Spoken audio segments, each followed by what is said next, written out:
बड़का लड़वैया बनल, धन रहले से न हुई, बड़का गवैया बनल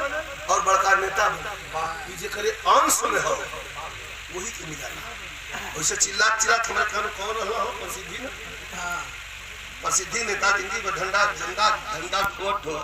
चिल्लात चिल्लात मर गलो के प्रदेश प्रदेश का कोनो पद भी नहीं दिलो।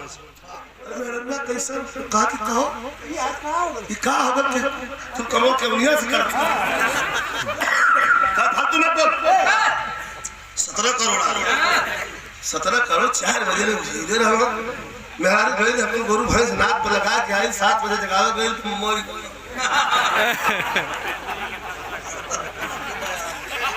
17 करोड़ के दिल बनका में मर गल बहुत एकाएक लड़बा आदमी के इज्जत मिल जाए सम्मान मिल जाए तो का कल्याण हुआ कहियो कर ब्लू फिल्म पकड़ाई तुम कबो कहीं कोनो शूट कर और एटे कौन है बॉल एटे बॉल दिमाग का कम आदमी है बॉल भोगल भैंसा हाथी से ज्यादा उमन कर एक गोली मारी तो मर जी हो जा के जेल में और जब चित्तो रहता मां इसको लेकर फेर हो आ ई आंशिक बड़का लड़वैया बनल, धन रहले से न हुई, बड़का गवैया बनल और बड़का नेता बनल। जे करे अंश में हो वही के मिला। वैसे चिल्लात चिल्लात हमारे कान कौन रहला हो प्रसिद्धि न प्रसिद्धि नेता जिंदगी में झंडा झंडा झंडा कोट चिल्लात चिल्लात मर गलो के प्रदेश प्रदेश का कोनो पद भी नहीं दिलो। अब बहुत अच्छा नेता बोला लगा लीडर तो भीड़ का भीड़ लग जाए बागड़ी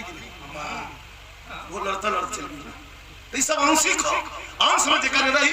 लालजी पहलवान रुस्तम हिंदमाबाद घर बगल में बनारस पूछली कि कैसे पहलवान कहला बहुत दुख में बीतल बचपना भैया एक गाय रह 3 किलो दूध दे ओई में 4-5 छोट छोट लड़का रह हम रहली कहला जोर रोज बढ़े लगल तो बाबू से कहली बाबू हमार जोर बढ़ा था हम दूध चाहिए तो बाबू कहा कहिलो कि गांव में एक दिन घूमल गांव गंभीर होला पंचो गांव में घूमल आ घूम के का कहिलो कि ठे पलटा होई छ वहानी टंगवा देलन आ जितना पलटा हरा निकलना आधा किलो पाव भर 3 पाव ओई में डालो जब 10 लीटर दूध हो जा तो उबाल खौला के 4 लीटर कर जा और वही के लालजी पी के रुस्तम